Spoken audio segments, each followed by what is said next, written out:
Season 1 is all about that dental school student or that new dental school grad or that transitioning dentist, pretty much giving the financial keys to success now that you're in a transition period. So let's go and hop into this episode, and we hope that you enjoy it. If you are listening to this via audio, there is a video format. We actually shoot these live in the studio on video format. You can check those out either on Spotify podcasts, on YouTube podcasts as well. Head to our Team Financials YouTube page. You'll be able to find all of these different podcast shows within the video format, if that's what you choose to do. Welcome to the Generational Dental Wealth Podcast. My name is Dr. Jermaine Affetti. My name is Kingsley Affetti, CPA. We're going to have a fun conversation today. This is probably one of the most impactful conversations, especially when it comes to just understanding how wealth works, how acquisition works, how growth works. Today, we're going to be speaking on compound interest. And more importantly, not just conceptually what compound interest is, but how compound interest affects our life.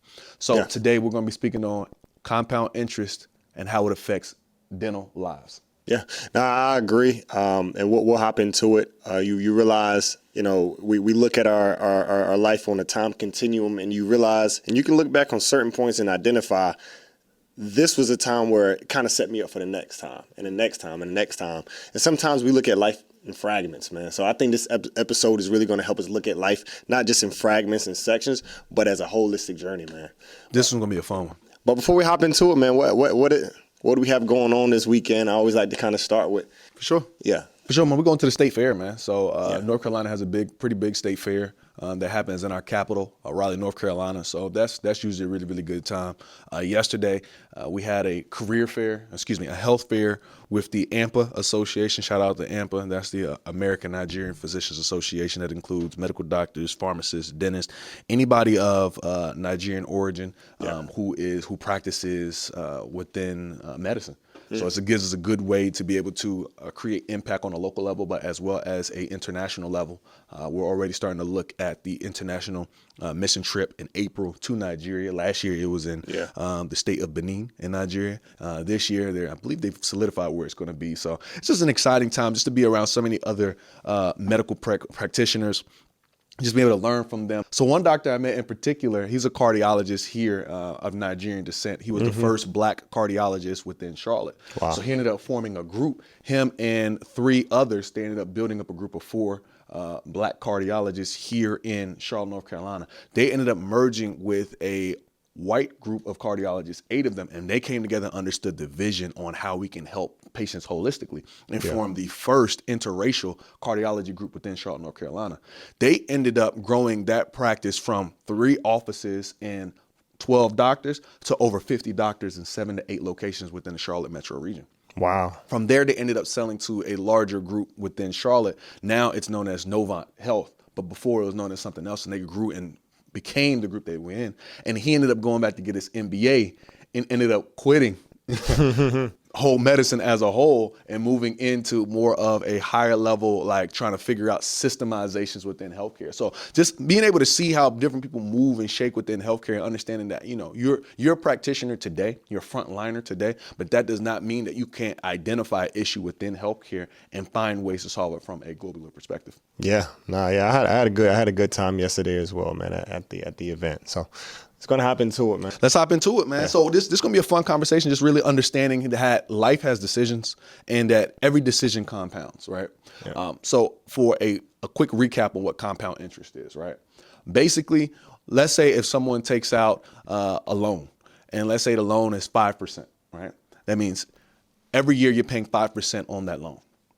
What happens is that interest that you're paying, that 5%, right? It can either do one of 2 things. It can either just sit or it can compound, meaning that if you don't pay that interest, you end up paying 5% interest on that 5% interest. It sounds like it's not a big deal, right?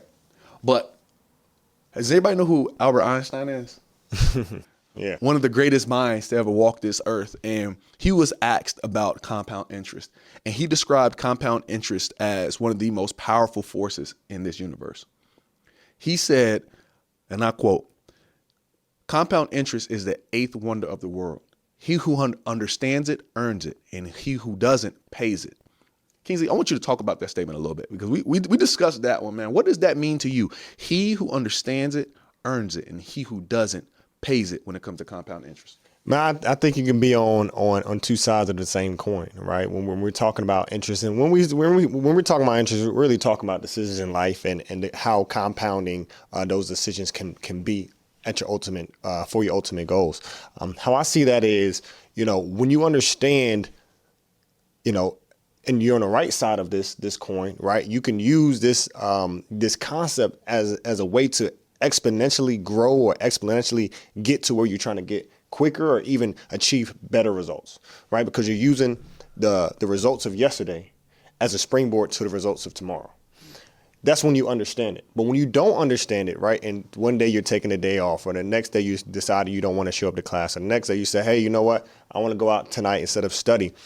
Those same bad results are compounding, right? And since you don't understand this principle or you don't respect this principle, eventually you're going to look back and say, I could have been much more in life if I would have just obeyed this principle, listened to it, and got on the right side of this coin. So that's how I kind of see it, just kind of putting in a life viewpoint. So I think to myself, what would be the difference between me have gone to dental school in my 20s versus me have gone to dental school in my 40s or 50s? Yeah. And I think about that because yes, you can do it. And we have fantastic classmates who are in our program who are in their 40s, right? I just think to myself personally in my life, how would things have changed? And it's highlighted by the compound interest effect. By getting into things earlier or going into things deeper, you have an opportunity to be able to capture a growth of time, right? One thing that is undefeated is father time. Time, yeah. That's the one thing we just cannot control. Right? Yeah. So believe it or not, there might be a 40-year-old in your class who graduated in your class who might have as long as a career as you. It might be a 10-year career for the both of you. Yeah. So age is not the part that matters. What matters is the amount of time that you're able to capture, right? So I think to myself, by being able to get into dentistry earlier, to be able to get into ownership earlier, to be able to start building things earlier, it gives you an opportunity to be able to capture compound interest. And really, interest is a play on words. It's an interest when it comes to financially, you're getting a gain on your initial investment. And interest also means to me as what I'm personally interested in, it compounds. Mm-hmm. Meaning that if I'm interested in dentistry, right, then that means by getting into it earlier, I'm able to commit to it earlier. Now, once I become a dentist, again, it's all about decisions. What's the difference between me graduating and waiting 10 years to do continual education versus me coming out and doing continual education in my first year? Yeah, I think these are one of those concepts where sometimes it's really hard to conceptualize because you never really know what you've missed out on. And I'm pretty sure we might touch on it later in this show, but opportunity cost. When we talk about all of this, opportunity cost is the cost of deciding or making a decision compared to another decision. Pretty much for us being here today, we couldn't be in LA kicking it, enjoying it, right? Because we couldn't be two places at once. So the cost of us being here today is the fact that we couldn't be in LA right now. So there's a cost associated with every decision we make. The reason this may be a little bit hard to grasp is because we don't always know that cost. We can't always clearly identify at the end of the day what that cost is going to be. So I think this concept is very interesting. And just to give one more example, especially in the CPA world, they say it's much easier for you to pass the CPA right out of school, right? Because, typically, when you're a little bit older, you might have a family, you might have kids, you might have a full-time 9-to-5. You have so many obligations that even though you may be smarter than that kid coming out of school or the master's program, this kid has that compounding effect because they have just learned this information. Also, they have much more of a flexibility in their schedule. So I'm just saying all these things to say, yes, you can do it at 23, 24, or yes, you can do it at 40 years old. It's just when you can maximize the time that you have in the season that you have, you may achieve much quicker results because you took advantage of that timing. That's a really good point. And again, we can never guarantee how much time we're going to have in a career, right? But one thing that we can try is to try to keep our window open as long as possible. Yeah. And by getting into it earlier, you have given yourself an opportunity to keep that window open for longer. Yeah. So when I'm thinking about what you're saying, it makes perfect sense because I know individuals who did move and graduate within accounting and our accountant before was, I believe, 20 years as an accountant, but never got the CPA. It would be tougher for that person to go get their CPA compared to you when you're fresh out, already understanding mentally how and what kind of questions they're going to ask, because that's what they're training you on. Yeah. Right. The same way with continual education. You're learning the most up-to-date ways to do things. So the sooner you get that information, the better off you are. I always tell people this, that the sooner you get good, the longer you can be good. Let me back that statement up a little bit, right? The sooner you get good, the longer you can enjoy being good. So what's the difference between getting good tomorrow versus getting good 10 years from now? That's 10 years that you could have been good. Yeah. Even from a financial perspective. That's the reason we say that financially you want to set yourself up with a strong foundation, especially when it comes to dental wealth, generational dental wealth, because that's the longer you get to enjoy it. By making those concrete financial decisions now, you're setting yourself up for a longer runway, right? By making sure as a dental student, you're now taking care of the most important financial decision. Understand, every stage of life has its own set of decisions that you can maximize. A lot of us like to wait until basically it's a summit. It's a peak point that I have to make a correct decision. Now understand that success is a compound effect of a lot of small decisions. Yeah. And that's what this conversation is about. It's about a lot of small decisions. By first making the decision, hey, I want to go to dental school. Yeah. That's a huge decision that you made, that you want to be a part of this career path. By understanding that, hey, I want to make sure I maximize where I go to school. Number one, to be able to get the best education, but to minimize my student debt, because dentistry is the most expensive professional degree in America. It is more expensive than law school. It is more expensive than medical school. You don't believe me? I challenge you to Google it. I've done research on this. I've presented on this. It is the most expensive professional degree. So by you deciding to be a part of this profession, right, you need to do it the smart way, right? Now, when you come out of dental school, now you have a whole host of different decisions. Where are you going to spend your first year? And I've always said your first and your second year of coming out has, from what I've seen between my mentors, between my mentees and myself, are the most pivotal years of your career, because it's going to set you up. Either one, you're going to be excited and fired up about dentistry, or number two, you're going to be burnt out really quick and not really like it. I have people who we graduated with years ago, and they already saying they don't know if they even want to still be dentists. And that's probably because out of the block, the first year or two did not go as smooth as they hoped or they imagined. So understand that. How about if somebody gives up year two of being a dentist? You've already put 10 years, 8 years into becoming a dentist. You've already sunk $200,000, $400,000 into the education. All that just because of a small decision on where you're going to have your first associateship did not go well. You've given up. Now, a 20-year career never even gets to materialize because the first year went bad. Yeah. I mean, I think it's true. I think decisions like we've identified is pretty much the biggest factor in compound interest, right? The day-to-day decisions make the big decisions. And I'd be a little bit remiss to not bring up, I guess, my own personal life. You know, I played Division I quarterback. We realized that we won and lost games long before the game ever started by the little decisions we made that week during practice. Let me back all the way up. That year during camp, what do we do in August to prepare for the season? Then that game week, what do we do? Did we study film? Did we watch film? Did we all show up to practice on time? Did we all leave and go home and make sure that we got back into our playbook?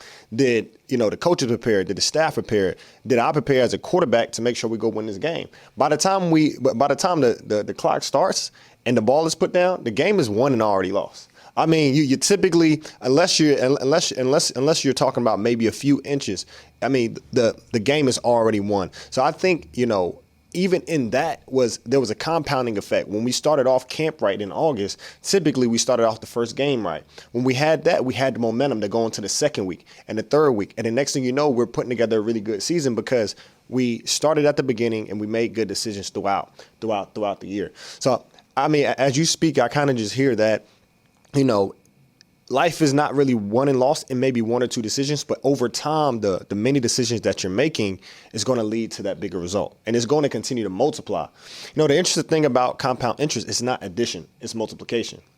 When I was speaking to the ECU team organization, I brought up this example on compound interest. I said, would you rather get $10,000 for 30 days, or would you rather have one penny doubled for 30 days? And a lot of people said $10,000, right? Because that's That's the common, okay, give me what I know. When it was all said and done, the one penny doubled for 30 days, and I don't know the exact figure, was like 10 times the amount as if you got $10,000. It was a few million, if I remember correctly. Yeah, it was like a few $1 million difference. Why? Because we are talking here about multiplications. Decisions typically have a multiplication factor to it. So yeah. That's a very deep statement. I mean, you just dropping that bomb and walking away from it. You got to, I mean, understand life the decisions multiply. Yeah. By you first deciding you want to go to college, you wanted to become a pre-dent. By you deciding you want to go to dental school. By you deciding you want to make sure that your first associateship really matters. By you deciding that even if you don't like the course of your career, you're about to course correct and get things back on track. That is huge. I mean, just understanding how everything plays together. Again, I think we like to, sometimes, like I always say, is that I feel like we treat our lives like it's a TV show. That like a season comes to a climactic end, and then we pick back up the next season and we have new hair and we live in a different city, and that, everything magically gets better. No, life is a compound effect. And basically our life is a grand sum total of our decisions. There are certain things that are out of our control, and we have to be respectful of that. Yeah. But the things that are within our control, we have to make sure we really take responsibility for them and live it up. When you said that the season was won or lost before the season even started, that has me thinking to myself exactly like when it comes to building wealth, when it comes to being okay financially and making sure you're able to now set yourself up well. Yeah. I believe that financially, the finance game is won or lost before you even get your first paycheck. Yeah. I mean, think about it. If you went through your entire time in dental school, you went through your entire time throughout your entire career, and you can't really account for where your finances go, where it flows to, you're not really understanding of how the financial world works. And I do want to give a little latitude because as dentists, we're naturally scientists, right? And we're so hyper focused on the nuances of dentistry, as we should be, because we want to perfect our craft. But at the same time, we have to start seeing and understanding that there is a correlation between how and the way we serve and our financial freedom. Yeah. When we're financially free, we are free to be able to heal in the best possible way that we can. So by understanding there is a correlation between the way that we prepare, not only from a dental perspective, but from a financial perspective, and that link between understanding that my financial future is either already determined one way or another. Either I'm prepared for my financial future and I will already succeed before I even get my first paycheck, or I will just wait and hope everything pans out well. Yeah, I mean, I think what you're saying has so much truth to it. And the reason I know that is because, every area of your life links to the next. And that's why we always say wealth, right? We never say riches or this, because we believe like emotionally, professionally, financially, mentally, all of these areas affect the next from the standpoint. They're all compounding. For example, if I'm talking to a client, a dental practice owner, he comes in and this happens pretty often, comes in 3-4 years behind on his taxes. Right now, I'm working on a case where somebody is 7 years behind on their taxes. First of all, the stress and the anxiety in knowing that you're that far behind. I mean, you get to about year 3 and you're like, I might as well just keep bearing this because it just feels like it's already over my head. So it just like, even some patients may come in and you might wonder why have they waited 20 years to fix this. They may have gotten to year 5 and realized maybe this is out of my control. They might have been afraid. So, typically, if we do get a case like, especially in the CPA world, somebody comes in that far behind on their taxes, we realize that plays a big role in their mental health, in their confidence, in the ability to even feel like that they can provide for their family and to do the best work that they can for their practice. So, versus that dental practice owner that comes in, that's on top of everything, that has all of his paperwork together, that comes in and that has questions, that's being proactive. And that person, you notice in their life, the family life is typically going well. You notice the practice and the staff and the patients that come in are typically in a good place. You notice that it's just a world of difference, right? Because of those small decisions that, they're making every day. So that's really good. I love that you point that out because in reality, and that's the reason I'm glad you specified that when we talk about wealth, it's not just money. Money is the easiest part. That's the easiest component of wealth. As a dentist, you're going to earn enough to not starve. to be able to buy the car you want, to be able to buy the house you want. These kind of things come along with the hard work that you've already put in, that you will put in within dentistry. But now we're talking about the next level, right? Making sure that spiritually you're sound, making sure mentally you're strong. I'm a big proponent that physically, make sure you work out and take care of yourself. One of my mentors told me, what's the point of being able to hit all your financial goals if you want to, if your body is breaking down? You can't even enjoy it. Again, that's the reason we keep saying that the sooner you get good, the longer you can be good. So why wait until we're 20 years into our career to start taking our physical fitness to the next level? Yeah. Let's start in day one so we can enjoy a long, prosperous career as best as we possibly can. Again, like I said, certain things are out of your control, but the things that are in your control, for me personally, some of the things that I personally work on is my diet, my habits, working out, creating CEO time to mentally think, to be able to create time for my loved ones, like all these kind of things factor into what I personally view as generational dental wealth, because I'm privileged to be able to work with my wife. I'm privileged to be able to be on this podcast with my brother, and to be able to have my tribe around me on all these different times in my life, to be able to interact with all these amazing people. Honestly, I feel privileged. Yeah. And that's what generational dental wealth is, to be able to, what's in your control, set it up as best as possible to be able to give you the longest runway of success and wealth in the different areas of within your life. Yeah. Yeah, man. I mean, just putting a bow on this whole compound interest thing, the best time to start was yesterday. The next best time is today, so, no matter where you find yourself in this journey of becoming a dentist, or maybe you're a dentist, or maybe you're thinking about transitioning and doing some different things, just know, right, today is the next best opportunity to go ahead and get started. So any final thoughts to add? So, I mean, like I always say, Kingsley, you're more than just a CPA, and I think that's what separates you from everybody else within your career. You're more than just a number counter, a bean counter, as y'all like to say. You're more of a financial therapist, because not everybody understands the link between how the emotional life, the spiritual life, the physical life, all interwoven together are sum total of your financial life. Yeah. I think a lot of us like to look at financial life first and try to pick off all the other areas in our lives. But I think if you truly start with the other areas in your life, if you're happy in all the other areas, the financial part is going to be the easy part. That's one of the ones that's going to flow in. That's going to take care of itself. It's going to figure That's itself. production. That's come in, do the work that's in front of you. But all the other areas in your life, once they reach a point of alignment, that's when you're really, really gearing, man. So this was a fun conversation. I appreciate everybody joining us today. This is the Generational Dental Wealth Podcast. My name is Dr. Jermaine Affetti. My name is Kingsley Affetti, CPA. And we'll see y'all next time. See you next time. Peace. All right.